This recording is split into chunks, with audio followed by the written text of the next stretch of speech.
Natanael, el de Caná de Galilea, los hijos de Zebedeo y otros 2 discípulos.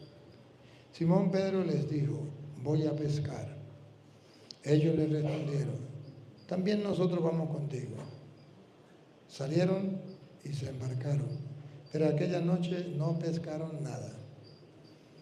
Estaba amaneciendo cuando Jesús se apareció en la orilla, pero los discípulos no lo reconocieron. Jesús les dijo: muchachos, ¿han pescado algo? Ellos contestaron: no. Entonces él les dijo: echen las redes a la derecha de la barca y encontrarán peces. Así lo hicieron. Y luego ya no podían jalar la red por tantos pescados. Entonces el discípulo a quien amaba a Jesús le dijo a Pedro: es el Señor. Tan pronto como Simón Pedro oyó decir que era el Señor, se anudó a la cintura la túnica, pues se la había quitado, y se tiró al agua. Los otros discípulos llegaron en la barca.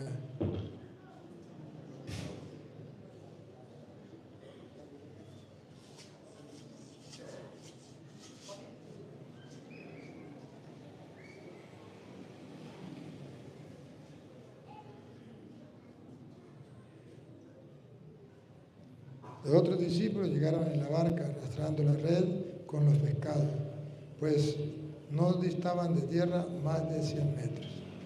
Tan pronto como saltaron a tierra, vieron unas brasas y sobre ellas un pescado y pan. Jesús les dijo: traigan algunos pescados de los que acaban de pescar.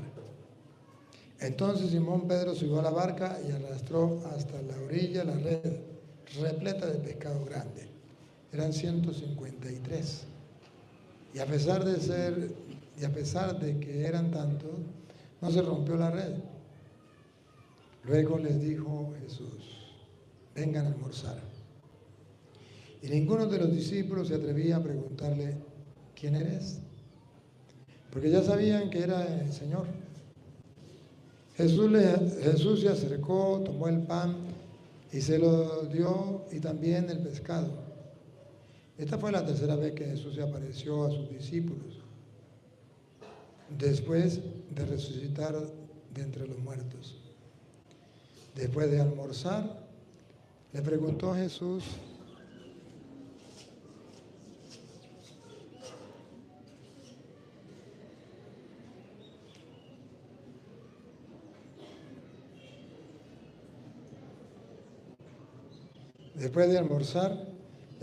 Jesús a Simón Pedro: Simón, hijo de Juan, ¿me amas más que estos?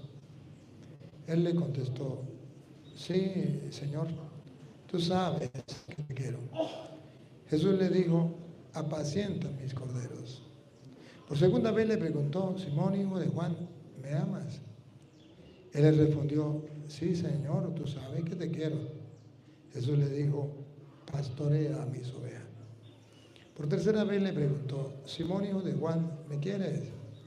Pedro se entristeció de que Jesús le hubiera preguntado por tercera vez si lo quería, y le contestó: Señor, tú lo sabes todo, tú bien sabes que te quiero. Jesús le dijo: apacienta mis ovejas. Yo te aseguro, cuando eras joven, tú mismo te ceñías la ropa e ibas a donde querías.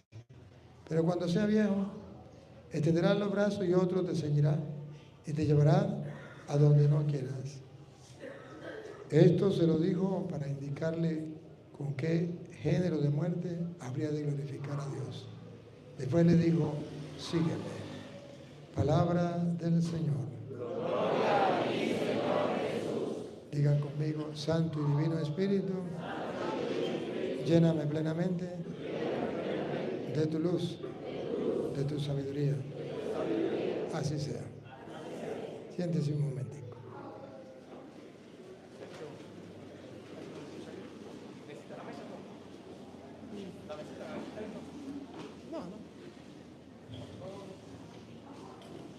¿Hay otra que no sea esa?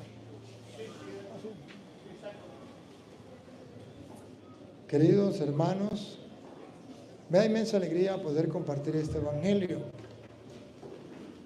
Porque este evangelio trae condensada la enseñanza que usted y yo hemos recibido. Aquí. La enseñanza que usted y yo hemos recibido en la Iglesia Católica desde siempre. Y que es un punto de contradicción con los hermanos separados. Es donde los hermanos separados no quieren abrir los ojos, ni los oídos. Ustedes escucharon hoy en el Evangelio que estaban los discípulos, después de haber pescado, comieron con Jesús a la mesa. Ahí asaron pescado, Jesús les dio a comer. Y ustedes escucharon cómo Jesucristo, delante de los apóstoles, le preguntó a Pedro si lo amaba. Y le dijo, las ovejas mías, yo quiero que seas tú quien las apaciente. Esto en castellano y teológicamente significa que Jesucristo le dio autoridad a Pedro sobre la iglesia, cosa que los protestantes desgarran la vestidura y dicen, eso no aparece en la Biblia. Y yo pregunto a cualquier protestante, si el Evangelio de San Juan 21:15, ¿de dónde está esa pregunta?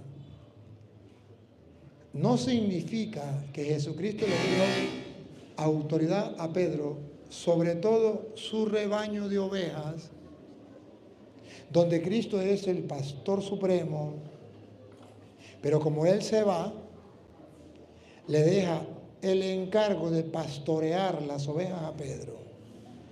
Si eso no significa autoridad, si eso no significa que usted y yo debemos obedecer a Pedro,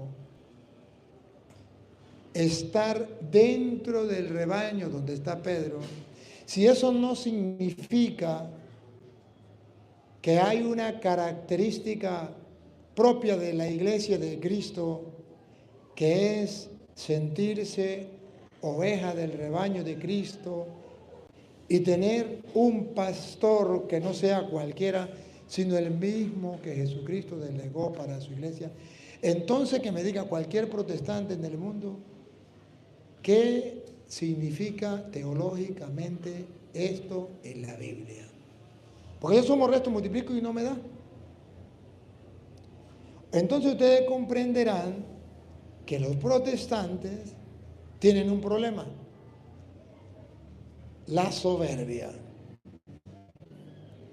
Y la soberbia no les permite doblegarse a reconocer que hay una autoridad dentro de la iglesia por encima de ellos. La soberbia no les permite ver que Jesucristo Él quiso dentro de su rebaño de ovejas, que usted y yo nos consideramos ovejas de su rebaño, que los protestantes se consideran ovejas de su rebaño, quiso que hubiese uno, no dos ni tres, porque si hubiese querido que todos fueran iguales los apóstoles, no le hubiese dicho a Pedro, pastorea mis ovejas, estaban todos ahí, le hubiese dicho a todos, bueno, todos ustedes están encargados de pastorear mis ovejas. Y no lo hizo. Le preguntó a Pedro, ¿me ama más que estos? Apacientan mis corderos. Y por 3 veces la soberbia de los protestantes, el orgullo, les impide ver autoridad dentro de la iglesia. Con una frase que no está en la Biblia. Es que todos somos iguales y no necesitamos autoridad. En la Biblia está que todos somos iguales, pero que no necesitamos de autoridad, no. Y repiten hasta la saciedad que Cristo no dejó ninguna autoridad dentro de la iglesia, para luego hacer todo lo contrario de lo que ellos dicen. Si no hay autoridad, entonces, ¿por qué en la iglesia protestante existen los llamados pastores? Si no hay autoridad. Ah, no, pero es que el pastor es igualito que los demás. ¿De veras? El más pobre puede pasar hoy a comer. Ah, no, eso sí no, porque el pastor no es igual que los demás. El pastor es el que todos los días recoge el diezmo. ¿Y quién es el que predica? El pastor. ¿Y por qué no predica? No, porque Entonces no me diga que no. ¿Y quién es el que manda? El pastor. Entonces no me diga que no tiene autoridad. ¿Y quién le dio esa autoridad?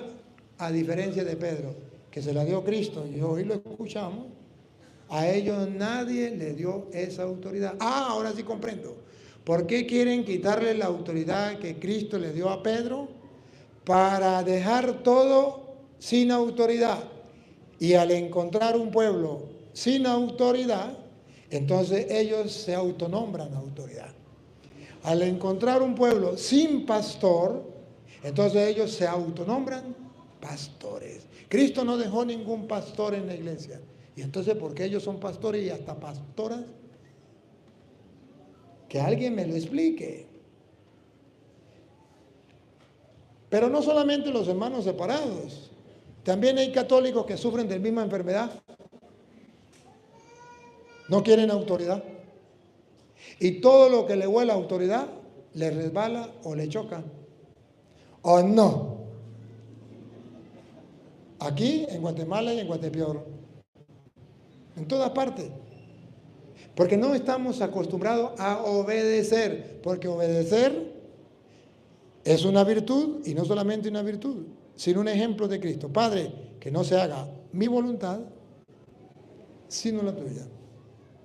Y es una virtud. Cristo, siendo Dios, ¿se acuerda? Filipenses 2:5 en adelante. No hizo alarde de su categoría de Dios, sino al contrario, se anudó a sí mismo, pasó como uno de tantos y fue obediente hasta la muerte, y una muerte de cruz. Y por eso Dios lo exaltó y lo puso por encima de todo nombre. Por la obediencia. Entonces, el problema de los protestantes es la no obediencia a la autoridad que dejó Cristo. Pero esa enfermedad que comenzó con los protestantes va contagiando a muchos católicos. Por eso usted verá que muchos católicos ahorita por las redes hablan porquerías del Papa y dicen ser católicos. No quiero decir que el Papa no sea humano y no peque. Lejos de mí decir eso. El Papa también es un pecador y ya se murió, y si no se arrepintió y no le pidió perdón a Dios, pues tiene que pagar lo suyo también. No podemos decir que no. Pero eso a decir que el Papa no tiene la autoridad, ¿cómo me explican esto? Esto a decir que no le voy a obedecer al Papa porque es un pecador, o creerme más papista que el Papa. No, señor. Es otra cosa. El problema entonces que hay es un problema de no reconocer la autoridad. Y así como Dios quiso que hubiese autoridad en la familia, pregunto, ¿quién manda en la casa? ¿El hijo menor? ¿El mayor o la mamá o el papá? Hay una jerarquía. Papá, mamá, hijo mayor. ¿Y el último? El hijo menor. Ahora pregunto, ¿y todos en la familia son hijos de Dios? ¿Son iguales ante Dios? Sí. Pero Dios quiso que en esa familia haya una autoridad. Y después que falle esa autoridad, otra autoridad, otra autoridad. Ahora pregunto, ¿y qué tal si no hay autoridad en la casa? Cada quien hace lo que le da la gana. Eso es lo que los protestantes quieren. ¿Para qué? Para hacer de las suyas. Para hacer de las suyas. Pero Dios quiere autoridad, y si no, ¿para qué dejó a Pedro ese encargo? Por eso, nosotros como católicos respetamos la autoridad, obedecemos a la autoridad. Y le digo que a mí me ha ido bien en la vida. Yo le doy gracias a Dios porque me ha enseñado la obediencia. El obispo me ha dicho a mí, usted va a tal parte, o haga esto o no haga esto, ni una palabra, le contesto. Al obispo lo obedezco ya. A veces pienso y digo, yo creo que se equivocó, pero Dios escribe recto con líneas torcidas. Y después miro para atrás y digo, tenía razón, Dios escribe recto con líneas torcidas. Dios sabía por qué lo hacía, yo no. Qué tonto fui. Y eso nos puede pasar a todos. A todos nos puede pasar. Por eso la iglesia siempre nos enseña a obedecer. Y el que obedece no se equivoca. ¿Cómo que el que obedece no se equivoca? No. En todo caso se equivoca el que manda. Pero el que obedece no. Se equivocó el que mandó. pero el que obedece no se equivoca. Él obedeció y punto. Eso es lo que el Evangelio hoy nos muestra, que el rebaño de Cristo debe ser como oveja obediente, dócil. Y que debe haber un pastor dentro de la iglesia que Cristo dejó y que ustedes y yo tenemos como ovejas que someternos a ese pastor. Y ese pastor lo dejó Cristo. Esa es la figura. Y el protestante, para engañar o jugar con la mente de los ignorantes, o jugar con la mente de las personas que no reflexionan, dice, ¿cómo va a dejar Cristo una autoridad? Cristo no dejó a Pedro en la iglesia. Porque si usted dice que Cristo dejó a Pedro como piedra en la iglesia o como pastor en la iglesia, Pedro le está quitando el puesto a Cristo. Pero qué ignorancia más grande. Si Pedro como pastor le quita el puesto a Cristo, entonces los pastores evangélicos no le estarán quitando el puesto a Cristo. Claro que sí. Ahora, cuando nosotros decimos que Pedro es el fundamento o es la piedra que Jesús dejó para conocer la iglesia de Cristo, no significa que Cristo sea reemplazado por Pedro, o que nosotros no tomemos en cuenta a Cristo, sino a Pedro. No. En toda construcción de aquel tiempo se construía con piedra.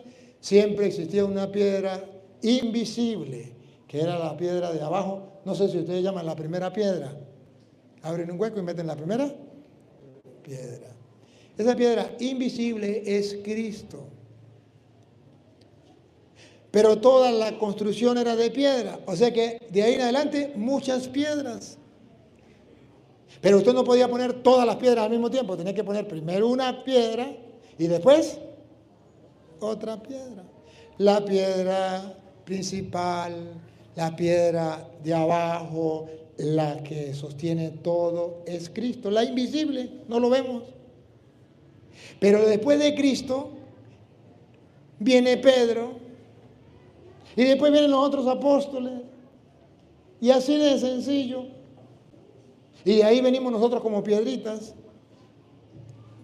¿Qué es lo que no entienden los protestantes? No es que Cristo va a construir y todas las piedras de una vez, ¡pácata! No, tiene que haber una piedra y después otra y después otra. ¿Qué es lo que no entienden? ¿Tan tapaditos son? No, es el afán a rechazar la autoridad dentro de la iglesia. Es la soberbia y el orgullo para no aceptar lo que dijo Cristo. Escuchemos. Cristo.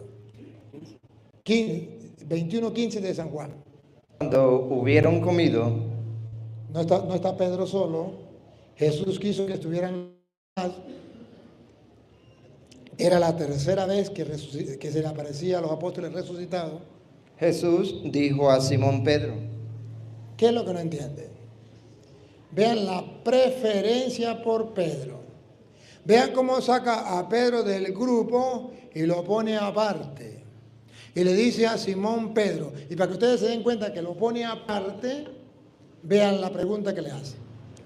Simón, hijo de Jonás, ¿me amas más que estos? Lo apartó de los demás. ¿Me amas más que estos? A estos que son los apóstoles, no los iguala a Pedro. A Pedro lo separa y le dice, ¿me ama más que estos? ¿Quién no entiende eso? Que Jesucristo está mostrando que hay una preferencia por Pedro. ¿Me ama más que esto? Le respondió: sí, Señor, tú sabes que te amo. No le dijo, sí, yo lo amo más que esto. Porque Pedro no era así tan volado, ¿no? Dijo, sí, tú sabes que te amo. Más que otros, no sé, pero sí te amo. ¿Y sabes por qué no fue capaz de decir, sí, te amo más que esto? Porque ya lo había negado 3 veces. Si Pedro no lo hubiese negado 3 veces, Pedro hubiese dicho a lo mejor, sí, Señor, yo lo amo más que esto. Pero como ya lo había negado 3 veces, Sí, Señor, tú lo sabes, ¿no? Se acuerda que lo negué 3 veces, pero yo te amo. Sí, te amo, Señor.